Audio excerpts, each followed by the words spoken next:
Hello and welcome to VJ classes. My name is Vijay Dasani. आज इस video lesson में आपके साथ इलेक्ट्रिसिटी का पार्ट 7 डिस्कस करने जा रहा हूं, जो आपकी क्लास 10th के लिए बहुत ज़्यादा इंपॉर्टेंट है। इसके ऑलरेडी 6 पार्ट्स अपलोडेड हैं और इनकी पीडीएफ भी मैंने डिस्क्रिप्शन लिंक में डाल रखी है, जिससे कि आप अपने नोट्स बना सकें। ओके, नोट्स बनाना बहुत इंपॉर्टेंट है, मैं पहले भी कह चुका हूँ। और आप वीडियो को सीक्वेंस वाइज देखें। सीक्वेंस वाइज अगर आप देखेंगे तो ही आपको कुछ समझ में आने वाला है, वरना कुछ समझ में नहीं आएगा। ओके, तो हमारे पास पहला इधर टॉपिक है रजिस्टर्स।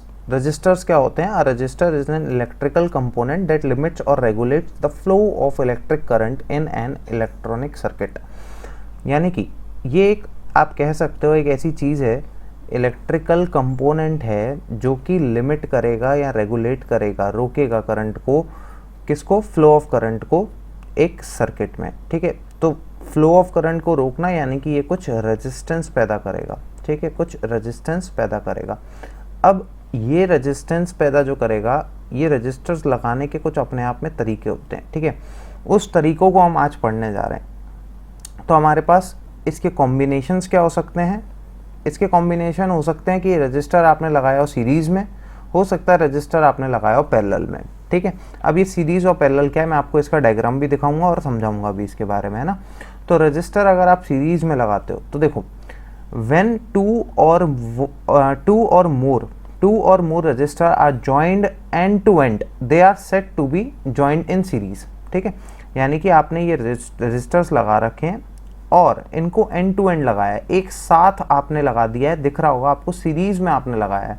ठीक है, तो इनको क्या बोलेंगे कि ये रजिस्टर्स किस कॉम्बिनेशन में है? ये हैं आपके सीरीज कॉम्बिनेशन में। ठीक है, और अगर आप इन्हें पैरेलल लगाते हो तो ये पैरेलल का डायग्राम है। टू और more resistors are set to be joined in parallel when they are connected to one common point. देखो, आपने क्या किया, ये आपका सर्किट है, सर्किट का डायग्राम जैसे कि आपको पता है, ये आपके पास बैटरी, ठीक है, नेगेटिव पॉजिटिव टर्मिनल, ये आपके पास की, यहाँ पे स्विच भी हो सकता है, ये आपके पास एमीटर के बारे में आपको पता है कि ये लगता है सीरीज में, और ये आपके पास वोल्ट मीटर जो कि लगता है पैरेलल में। ये नापेगा रेजिस्टेंस, पोटेंशियल डिफरेंस, वोल्टेज, और ये नापेगा इलेक्ट्रिक करंट को। अब मैं आपको एक चीज़ बताऊं कि आपने जो इधर रेजिस्टेंस लगाए हैं वो किस में लगाए हैं? वो लगाए हैं पैरेलल। तो आपको दिख रहा होगा ये रेजिस्टेंस पैरेलल है। ठीक है, पैरेलल है। अब इधर आपके पास क्या है कि ये जो ज्वाइन हो रहे हैं, ये हो रहे हैं एक पॉइंट से ज्वाइन। किससे? एक पॉइंट से ज्वाइंट हो रहे हैं, आपको दिख रहा होगा, किसी एक पॉइंट से ये ज्वाइंट हो रहे हैं ना, यानी कि एंड टू एंड ज्वाइंट नहीं है। अब अगर मैं आपको बताऊं, ये आपका एक रजिस्टर है, ये आपका एक रजिस्टर है, ये आपका रजिस्टर है। ठीक है, इधर R1 रेजिस्टेंस है, इधर R2 रेजिस्टेंस है, इधर R3 रेजिस्टेंस है। तो ये अगर एक इलेक्ट्रिक सर्किट से जुड़ा हुआ है तो करंट क्या होगा? यहाँ से आएगा, यहाँ आएगा, और यहाँ फ्लो करके, यहाँ फ्लो करके, यहाँ फ्लो करके चला जाएगा। ठीक है, इसकी कुछ प्रॉपर्टी अलग होंगी, इसकी कुछ प्रॉपर्टी अलग होंगी। यहाँ क्या होगा? करंट आएगा। अब करंट डिवाइड हो जाएगा। ठीक है, करंट डिवाइड हो जाएगा, तो इसकी कुछ अलग प्रॉपर्टीज होंगी, वो मैं आपको बताऊंगा। ठीक है, R1 R2 R3 इधर क्या है? रेजिस्टेंस। I1 I2 I3 क्या है? करंट। V क्या है? वोल्टमीटर। A क्या है? एमीटर। K क्या है? की। तो ये आपको समझना है। तो अब आप समझ गए होंगे, जब एंड टू एंड आप ज्वाइन करते हो, एंड टू एंड, एक के बाद एक, तो ये रजिस्टर आपने किस में लगा रखे हैं? सीरीज में लगा रखे हैं। हो सकता है इसका डायग्राम कुछ और हो, ऐसा नहीं हो, ये ऐसा भी हो सकता है। आपने, हो सकता है, ट्रायंगुलर लगाए हो, ये आपने एक सर्किट बनाया है, हो सकता है आपने रजिस्टर्स को ट्रायंगुलर लगाया हो। तो आप ये मत सोचना कि ये पैरेलल है, नहीं है आपस में पैरेलल, ये आपका सीरीज में ही है। देखो, करंट ये फ्लो करेगा, आराम से इधर से जाकर इधर आ जाएगा, बटना नहीं पड़ेगा करंट को, आपको ये समझना है। आप इसको सर्कुलर भी लगा सकते हो अगर सीरीज में आपको लगाना है तो। देखो, सीरीज के और एक दो एग्जाम्पल हो सकते हैं। ठीक है, हो सकता है आपने सीधा नहीं जोड़कर आपने इसको सर्कुलर लगा दियो, लाइक दिस, यहाँ पे कुछ आपने रेजिस्टेंस लगाया और फिर ये घूम के आपने यहाँ रेजिस्टेंस लगाया। अब ये मत सोचना है पैरेलल है, आप ये सोचो करंट का जो फ्लो होगा वो एक साथ फ्लो होके यहाँ आ जाएगा, वो बटेगा कहीं नहीं। ठीक है, हो सकता है आपने ऐसा लगा दिया हो, ठीक है, ऐसा करके कुछ लगाया हो, यहाँ, फिर यहाँ, फिर यहाँ। ठीक है, इसका डायग्राम और अच्छा आप बना सकते हो, बुक्स में आपको मिल जाएगा। ठीक है, तो ये आपका क्या है? सीरीज में। पैरेलल के एग्जांपल और कुछ भी हो सकते हैं। पैरेलल का एग्जांपल देखो, एक मैं ये बता रहा हूँ, एग्जांपल ये हो सकता है कि आपने ये मान लो एक सर्किट है, ठीक है, और एक आपने लगाया रेजिस्टेंस यहाँ, यहाँ रजिस्टर यहाँ जो कि रेजिस्टेंस पैदा करेगा R1, और एक आपने रजिस्टर लगाया यहाँ, ठीक है, जो R2 रेजिस्टेंस पैदा करेगा। ठीक है, अब आप कहोगे ये पैरेलल नहीं है, लाइंस तो आपस में मीट कर गई, नहीं, पर आप ये एक चीज़ देखो कि करंट जब फ्लो करेगा तो यहाँ जाएगा, फिर उसको अब दो डायरेक्शन मिलेंगी, यानी कि उसको बटना पड़ेगा। ठीक है, तो ये चीज़ मैं आपको बताना चाह रहा हूँ, पैरेलल में ये होता है और सीरीज में ये होता है। ठीक है, अब मैं आपको एक चीज़ बता रहा हूँ कि अगर आपने सीरीज में लगा रखा है तो उसके कुछ अपने सिद्धांत होते हैं, अपने लॉ होते हैं। लॉ मतलब सिद्धांत, कुछ आप बोल सकते हो प्रॉपर्टीज़ होती हैं कि अगर हम रजिस्टर्स को सीरीज में लगाते हैं, एंड टू एंड ज्वाइन करते हैं, जो मैंने आपको एग्जांपल दिए, तो कुछ प्रॉपर्टीज़ होंगी, आपको याद होनी चाहिए। When the resistors are connected in the series, there is a single path and hence same current flows through all the resistors। इससे क्या समझ में आया? देखो मैं आपको क्या बता रहा हूँ कि आपने अगर इसको सीरीज में लगा रखा है, क्या लगा रखा है? सीरीज में लगा रखा है, ये आपने लगा दिया सीरीज में। ठीक है, तो एक चीज़ आपको ध्यान रखनी है हमेशा कि करंट जो फ्लो करेगा वो दोनों में सेम होगा। अगर मैं इधर I1 लिख रहा हूँ, इधर I2 लिख रहा हूँ, तो ये I1 इक्वल टू I2 होगा, इसकी गारंटी है। ठीक है, यानी कि दोनों में करंट सेम होगा, जो कि पूरे इलेक्ट्रिकल सर्किट में होगा। ठीक है, पर दोनों में पोटेंशियल डिफरेंस यानी कि वोल्टेज सेम नहीं होगा। हो सकता है यहाँ कुछ अलग वोल्टेज हो, यहाँ कुछ अलग वोल्टेज हो, तो ये चीज़ आपको समझनी है। तो इन दोनों में से आपने क्या समझा कि अगर आप सीरीज में लगाते हो तो करंट सेम फ्लो करेगा, यानी कि करंट की वैल्यू इधर भी सेम होगी और इधर भी सेम होगी। ठीक है, यानी कि करंट की वैल्यू इधर भी सेम होगी और उधर भी सेम होगी। ठीक है, और अगर आप इनको पैरेलल लगाओगे तो उसका कुछ और ट्रीटमेंट होगा, वो हम पढ़ेंगे। ठीक है, तो एक पॉइंट क्लियर हो गया। Second, the total potential difference across the combination is equal to the sum of potential difference across the individual resistors। ठीक है, अब इसका क्या मतलब है?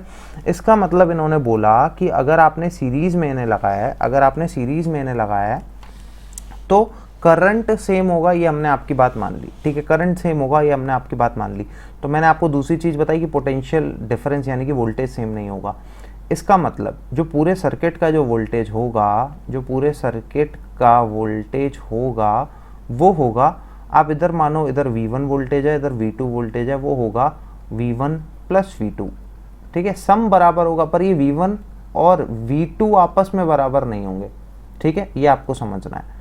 तो आपने क्या समझा? The total potential difference across the combination is equal to the sum of potential difference across the individual resistors. ठीक है, जो इंडिविजुअल रजिस्टर्स में जो पोटेंशियल डिफरेंस होगा उन दोनों का सम, यानी कि जितने भी लगे होंगे उनका सम टोटल वोल्टेज के बराबर आएगा, टोटल पोटेंशियल डिफरेंस के बराबर आएगा। ये बात हो गई। थर्ड आपके पास क्या है? Total resistance of circuit is equal to the sum of each resistance. ये बहुत अच्छे से आपको समझना है। जैसे कि यहाँ पर आपने सीरीज में लगा रखा है इसे, ठीक है, तो यहाँ पे R1 रेजिस्टेंस है, यहाँ पे R2 रेजिस्टेंस है, और पूरे सर्किट का रेजिस्टेंस R है, यानी कि टोटल रेजिस्टेंस आपको निकालना है, तो जस्ट आपको R1 R2 जोड़ देना है। तो ये आपका तीसरा point. Fourth point, total resistance is always greater than the highest value of the resistance. अब ये क्या पॉइंट है?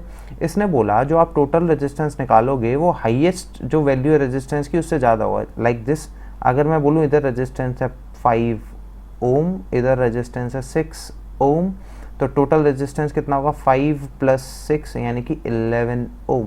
तो ये तो ऑब्वियस है भाई कि जो रेजिस्टेंस टोटल होगा वो बड़े से, इसमें से कौन सा बड़ा है? ये, उससे बड़ा ही होगा। इसमें क्या है? इसमें कोई नई बात नहीं है। ठीक है, फिर भी आप पॉइंट्स आपको लिखना पड़ेगा। आगे क्या है? फिफ्थ पॉइंट है आपके पास, in a series circuit potential difference, यानी कि जो पूरे सर्किट के जो पोटेंशियल डिफरेंस है across the individual resistance directly proportional to the resistance. ठीक है, तो ये आपके भी इधर ये एक रिलेशन है कि वोल्टेज डायरेक्टली प्रोपोर्शनल होगा किसके? रेजिस्टेंस के। तो V1 V2 V3 is equal to the ratio R1 R2 R3 dot dot, यानी कि अगर दूसरा और कोई पोटेंशियल डिफरेंस होता तो मैं इसके बराबर कर देता। ठीक है, R4, ये आपको समझना है। तो ये जो ऊपर के मैंने पॉइंट्स लिखे हैं 4, ये बहुत इंपॉर्टेंट है, ये आपको याद होने चाहिए, ठीक है। आगे देखते हैं। तो अब सीरीज में जो आपने फॉर्मूला बताया, क्या फॉर्मूला बताया? टोटल रेजिस्टेंस का। तो टोटल रेजिस्टेंस का मैंने क्या फॉर्मूला बताया? टोटल रेजिस्टेंस होगा R1, R2, R3, जितने भी रजिस्टर लगे हैं उनके द्वारा जो रेजिस्टेंस प्रतिरोध बन रहा है उनको जोड़ दो, ठीक है। तो इसको डेराइव करके बताओ, इसको डेराइव करके बताओ। तो इसमें हम मदद लेंगे किसकी? ओम्स लॉ की। किसकी मदद लेंगे? ओम्स लॉ की। तो आप मुझे एक बात बताओ, ओम्स लॉ ने क्या बोला था? जो रेजिस्टेंस होगा वो किसके बराबर होगा? Voltage potential difference upon current के, ठीक है। तो मैं अब क्या कर रहा हूँ? अज्यूम कर रहा हूँ ये एक रेजिस्टेंस है, रजिस्टर है, जिसको मैंने सीरीज में जोड़ा, ये दूसरा, ये तीसरा, ठीक है। इधर जो रेजिस्टेंस की वैल्यू है वो है R1, इधर जो रेजिस्टेंस की वैल्यू है R2, इधर जो रेजिस्टेंस की वैल्यू है वो है R3, ठीक है। ये आपको पता लग गया। इधर जो वोल्टेज है यानी कि पोटेंशियल डिफरेंस है वो है V1, इधर है V2, इधर है V3। करंट की वैल्यू क्या होगी आप मुझे बताओ? जब सीरीज में लगाते हैं तो करंट का पाथ सेम, तो वैल्यू भी सेम, I, ठीक है। और अब मैंने आपको क्या बोला कि करंट जो फ्लो करेगा वो सेम होगा, करंट जो फ्लो करेगा वो सेम होगा, पर पोटेंशियल डिफरेंस अलग होगा, पोटेंशियल डिफरेंस अलग होगा। अब मैं अगर आपसे पूछूं कि आप मुझे एक बात बताओ कि टोटल करंट, अगर मैं आपसे पूछूं टोटल करंट यानी कि करंट कितना होगा इस पूरे उसमें सर्किट में, तो आप बोलोगे ये होगा I equal V upon R, ठीक है। I equal V upon R, ठीक है। अगर मैं आपसे पूछूं टोटल वोल्टेज कितना होगा, टोटल वोल्टेज यानी कि V कितना होगा, तो आप बोलोगे V होगा I इंटू R, यानी कि I इंटू R। ओके, ये आपको पता लग गया। अब आप ये भी बात जानते हो कि अगर पूरे सर्किट में V है पोटेंशियल डिफरेंस, तो वो किसके बराबर होगा? पर्टिकुलर रजिस्टर के वोल्टेज के, यानी कि क्या? V1, V2, V3, ये होगा बराबर, ठीक है। अब मुझे एक बात बताओ, टोटल वोल्टेज आपने कितना निकाला है? IR। क्या निकाला है? IR, यानी कि करंट इनटू रेजिस्टेंस। ओके, मैं आपसे कह रहा हूँ इस वाले रजिस्टर का, पहले वाले रजिस्टर का आप मुझे बताना वोल्टेज कितना होगा। तो V1 होगा R1 इंटू I, ठीक है। ये आपको पता है, ओम्स लॉ से आप लिख सकते हो R1 equal to V1 upon I, then V1 is equal to R1 into I, ठीक है। ये आपको पता होना चाहिए। तो मैं लिख रहा हूँ इधर, ये होगा R1 इंटू I, रिप्लेस कर रहा हूँ, V1 की जगह मैंने क्या लिख दिया? R1 into I। ऐसे ही V2 की जगह मैं क्या लिख सकता हूँ? V2 की मैं जगह लिख सकता हूँ R2 इंटू I। V3 की जगह मैं क्या लिख सकता हूँ? V3 की जगह मैं लिख सकता हूँ R3 इंटू I। ओके, तो आप इधर क्या लिखोगे? IR, और इन सब में से आप क्या कॉमन ले सकते हो? I, तो I कॉमन आ जाएगा, अंदर क्या रह जाएगा? R1, R2 और R3। ओके, तो आप मुझे बताओ I से I कैंसिल आउट हो जाएगा, देन टोटल रेजिस्टेंस जो आपने R माना था वो बराबर किसके आ जाएगा? R1, R2 और R3 के, ठीक है। तो आपने ये प्रूव करके दिखा दिया, डिराइव करके दिखा दिया कि जो टोटल रेजिस्टेंस होता है वो पर्टिकुलर रजिस्टर द्वारा, सीरीज में पर्टिकुलर रजिस्टर द्वारा जो रेजिस्टेंस बनता है उनका सम होता है, ठीक है। तो ये चीज़ आपको बहुत अच्छे से आनी चाहिए। आगे देखते हैं। ओके, आगे आपके पास है law of resistors in parallel. तो देखो, जैसे कि प्रॉपर्टीज़ कुछ सिद्धांत थे हमारे पास सीरीज़ में, ऐसे ही रजिस्टर अगर आप पैरेलल लगाते हो उसके भी हमारे पास कुछ रूल्स होते हैं, कुछ लॉज, यानी कि अपने आप कुछ रूल्स निकल के आते हैं, वो हमें याद होने चाहिए। तो पहला हमें पढ़ना है, तो potential across the each resistor is same which is equal to the total potential difference of the circuit. यानी कि इधर से मुझे पता लगेगा कि अगर मैंने इनको पैरेलल लगा रखा है, अगर मैंने इन्हें पैरेलल लगा रखा है, तो जो इधर वोल्टेज जाएगा यानी कि पोटेंशियल डिफरेंस वो ही इधर जाएगा, जो कि बराबर होगा पूरे सर्किट के पोटेंशियल डिफरेंस के। ठीक है, तो ये आपको पता होना चाहिए। एक तो ये चीज़ हो गई। आगे total current through the parallel combination, जो पैरेलल कॉम्बिनेशन में जो करंट फ्लो करेगा, ठीक है, वो आपस में बराबर नहीं होगा, बट टोटल करंट की जो वैल्यू होगी, इधर मान लो I1 जा रहा है, इधर I2 जा रहा है, और पूरे सर्किट में I जा रहा है, तो वो बराबर होगी I इक्वल टू जो पर्टिकुलर रजिस्टर करंट ले रहा है, ये I1 ले रहा है, ये I2 ले रहा है, इनको जोड़ दो, पूरे सर्किट की आ जाएगी। पर आपस में इक्वल नहीं है। उधर क्या इक्वल नहीं था? वोल्टेज। इधर क्या इक्वल नहीं है? करंट। ठीक है, क्योंकि करंट डिवाइड हो रहा है। ठीक है, करंट डिवाइड हो रहा है। आगे क्या है? Total resistance is equal to the sum of reciprocal of individual resistance, यानी कि इधर रेजिस्टेंस मान लो, जैसे मैंने एक बार फिर से बना देता हूं मैं इधर, ठीक है, इधर रेजिस्टेंस R1 है, इधर रेजिस्टेंस R2 है, और पूरे सर्किट का रेजिस्टेंस R है। तो जो R की वैल्यू होगी वो होगी 1/R, इनके बीच में रिलेशन है 1/R equal to 1/R1 plus 1/R2। ऐसे ही और भी कुछ लगा हो, इसमें 3 लगे हो मान लो, तो उसमें आप लगाओगे 1/R3, ऐसे करके कंटिन्यू करोगे। ओके, तो टोटल रेजिस्टेंस जो होगा वो बराबर होगा, the total resistance is equal to the sum of reciprocals of individual resistors. ठीक है, यानी कि 1/R is equal to 1/R1 1/R2, ये ध्यान रखना है आपको। आगे क्या है आपके पास? In the parallel combination current flowing through individual resistors, ठीक है, are inversely proportional to their resistance. तो इनके बीच में एक रिलेशन है कि जो पैरेलल कॉम्बिनेशन में जो करंट फ्लो करेगा वो इंडिविजुअल रजिस्टर के इनवर्सली प्रोपोर्शनल होगा। ठीक है, ये वाली लाइन सेम है। तो इसका मतलब I1 ratio I2 ratio I3 equal to 1/R1 1/R2 1/R3 1/R3, ये बराबर होगा। ठीक है, तो ये चीज़ आपको समझनी है। तो आई होप आपको ये समझ में आया होगा कि law of register in series का क्या सिद्धांत होता है, क्या लॉ होता है, और पैरेलल में जब हम लगाते हैं तो क्या लॉ होता है। तो मेन चीज़ आपने इधर ये समझी होगी कि अगर आप सीरीज़ में लगाते हो तो करंट इक्वल होता है, ठीक है, इलेक्ट्रिक करंट, पर वोल्टेज इक्वल नहीं होता। पैरेलल में अगर आप लगाते हो तो वोल्टेज इक्वल होता है, करंट इक्वल नहीं होता।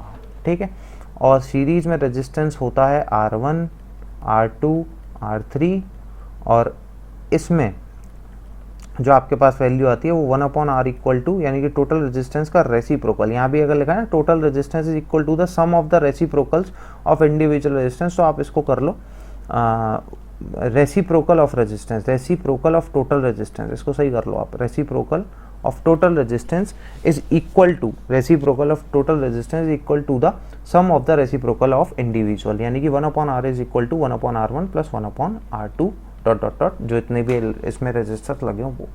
तो आई होप आपको ये समझ में आया होगा। अब आपके पास डेरिवेशन है फॉर्मूला का कि हम कैसे प्रूव करेंगे पैरेलल वाला जो रेजिस्टेंस का फॉर्मूला बताया हमने, यानी कि ये वाला 1/R1 1 टोटल रेजिस्टेंस, यानी कि R वो बराबर हो जाए 1/R1 प्लस 1/R2। ठीक है, ये सब, और 1/R3 हम 3 ले लेते हैं। मान लो सर्किट में 3 रेजिस्टर लगे हैं, पैरेलल लगे हैं, है ना। तो इसको भी हम ओम्स लॉ से प्रूव करेंगे। ओम्स लॉ ने क्या बोला? जो टोटल रेजिस्टेंस होगा वो V/R होगा, पोटेंशियल डिफरेंस अपॉन R होगा। क्या होगा? Potential difference upon R। अब आप मुझे एक बात बताओ, अरे पोटेंशियल डिफरेंस अपॉन R नहीं, पोटेंशियल डिफरेंस अपॉन करंट, इधर I होगा। Okay, I, okay. अब मुझे एक चीज पता है कि अगर मैंने 3 रजिस्टर लगाए,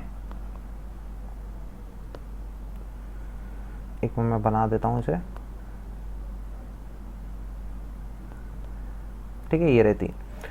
इधर मान लो करंट है I1, करंट है I2, इधर करंट है I3, और पूरे सर्किट में करंट है I। ठीक है, ये पूरे सर्किट की बात हो गई। इधर रेजिस्टेंस है R1, इधर रेजिस्टेंस है R2, इधर रेजिस्टेंस है R3। वोल्टेज क्या होगा? तीनों जगह सेम, V V V। ठीक है, तो मैं प्रूव कर रहा हूँ। अब मेरे को ये पता है कि जो पूरे सर्किट का करंट है, पूरे सर्किट का जो करंट है वो बराबर होगा I1, I2, I3, यानी कि ये रजिस्टर जितना करंट खा रहे हैं उनके सम के बराबर होगा। इक्वल नहीं है, आपस में बराबर है। अच्छा मुझे बताओ कि I की वैल्यू क्या होगी? तो I की वैल्यू अगर मैं देखूं तो I इधर चला जाएगा, R इधर आ जाएगा, तो I इज इक्वल टू कितना होगा? V अपॉन R, यानी कि V अपॉन R का मतलब क्या हो गया? Potential difference upon resistance. तो मैं इस I को रिप्लेस कर रहा हूँ V अपॉन R से, इक्वल।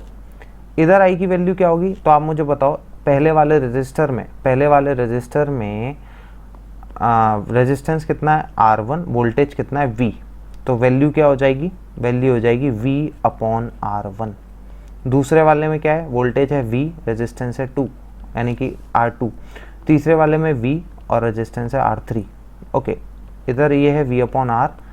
आप मुझे एक बात बताओ, अगर आप इधर से V कॉमन ले लोगे, अंदर क्या बचेगा? 1 अपॉन R1, 1 अपॉन R2 और 1 अपॉन R3। ओके, तो ये V से V कैंसिल आउट हो जाएगा। तो ये आपका डिराइव हो गया फॉर्मूला 1 अपॉन R, यानी कि टोटल रेजिस्टेंस बराबर होगा 1 upon R1, 1 upon R2, 1 upon R3। Okay, तो ये आपने प्रूव कर दिया, मतलब प्रूव नहीं, डिराइव कर दिया है ना। तो ऐसे आपको पैरेलल और सीरीज़ वाले दोनों मैंने बता दी कि कैसे डिराइव होते हैं फॉर्मूले। अब इसके लास्ट पार्ट पे हम आते हैं कि disadvantage of combination of register in series. अगर आप सीरीज़ में लगाते हो इस रजिस्टर को सर्किट में तो उसके क्या नुकसान होते हैं। तो आपके पास क्या नुकसान है? पहला है आपके पास in a series circuit even one component fails. अगर आपने सीरीज़ में इसे लगा रखा है तो आपका एक कंपोनेंट अगर ख़राब हुआ तो आगे भी सर्किट ब्रेक हो जाएगा, क्योंकि करंट इक्वल जाता है। तो अगर एक कंपोनेंट ख़राब हुआ तो वो आगे पास नहीं हो पाएगा, तो आपका कोई भी कंपोनेंट वर्क नहीं कर पाएगा। Second, in a series circuit it is not possible to put separate switch on और off switch with each appliances, यानी कि आप अलग अलग अप्लाइंसेस के लिए अलग अलग स्विच नहीं डाल सकते, किसमें? सीरीज़ कॉम्बिनेशन में। ठीक है, यानी कि आप एक बटन अगर दबाओगे, एक की अगर आप दबाओगे तो वो पूरे उसमें करंट फ्लो करेगी। मान लो आपको इधर करंट नहीं देना तो आप कुछ नहीं कर सकते, है ना, सीरीज़ में।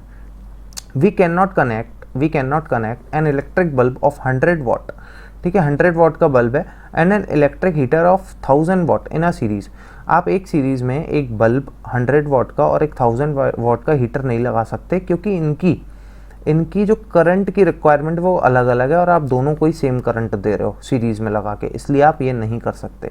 Due to these disadvantages a series combination is not use in domestic electric circuit. इसलिए हमारे घरों में ये सब सीरीज़ कॉम्बिनेशन नहीं यूज़ किया जाता कि अगर आपका पंखा ख़राब हो गया तो आपकी बल्ब भी ख़राब हो गया, आपका टीवी भी नहीं चलेगी, ऐसा नहीं होता। ठीक है, इसलिए हम इसको पैरेलल में लगाते हैं, इसलिए इन्हें हम क्या अलग अलग करंट पहुंचाते हैं, वोल्टेज सेम होता है, अलग अलग करंट पहुंचा। आप कभी भी देखना, जब आपके घर के वोल्टेज बिगड़ेंगे तो सारी लाइटें डिम होंगी, सारी टीवी, सारे ट्यूबलाइट्स, फैन सब स्लो होंगे, पर करंट अगर किसी के पास ज़्यादा चला गया तो एक बल्ब फूकेगा, आपकी टीवी नहीं फूकेगी, आपका एलईडी नहीं फूकेगी। तो ये फ़र्क होता है, ठीक है, ये आप ध्यान रखना।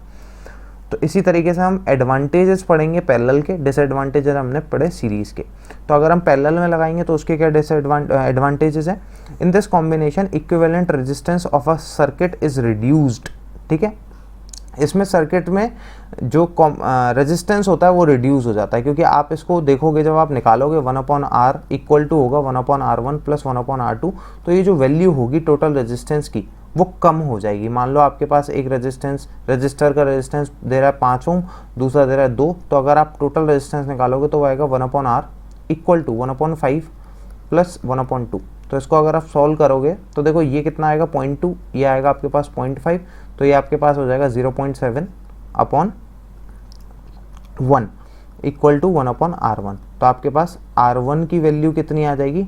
1/0.7। ठीक है, तो आप देखोगे जो टोटल रेजिस्टेंस है वो आपका पॉइंट्स में 1 पॉइंट कुछ में चला गया। पहले कितना था? 2 और 5। आपने टोटल रेजिस्टेंस को डिक्रीज कर दिया। डिक्रीज करोगे तो आप करंट ज़्यादा दे पाओगे वोल्टेज की सप्लाई से। ओके, ये ध्यान रखना है। सेकंड क्या है, in this combination separate on और ऑफ स्विच आप डाल सकते हो, ठीक है, ऑन और ऑफ स्विच आप डाल सकते हो। आपका टीवी के लिए अलग स्विच होगा और आपके फ़ैन के लिए अलग स्विच होगा। ऐसा नहीं आपने फ़ैन ऑन किया टीवी भी चालू हो गई, क्योंकि आपने इन्हें पैरेलल लगा रखा है, इसलिए आपने अलग स्विच डाला है, इसमें डाल सकते हो। थर्ड क्या है, this combination specially useful when appliances has different resistance and require different current to operate properly.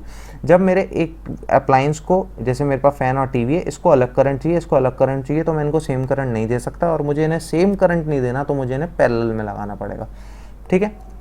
तो ये थे आपके पास कुछ एडवांटेजेस पैरेलल के, कुछ डिसएडवांटेजेस सीरीज़ के, डेरिवेशन, फॉर्मूलाज वगैरह सब, ठीक है। आगे न्यूमेरिकल्स इसके बहुत सारे बनते हैं, वो मैं अलग सेशन में कराऊंगा। और अगर ये वीडियो आपको अच्छा लगा देन प्लीज़ इसे लाइक करें, शेयर करें और सब्सक्राइब करना ना भूलें। Thank you, have a nice.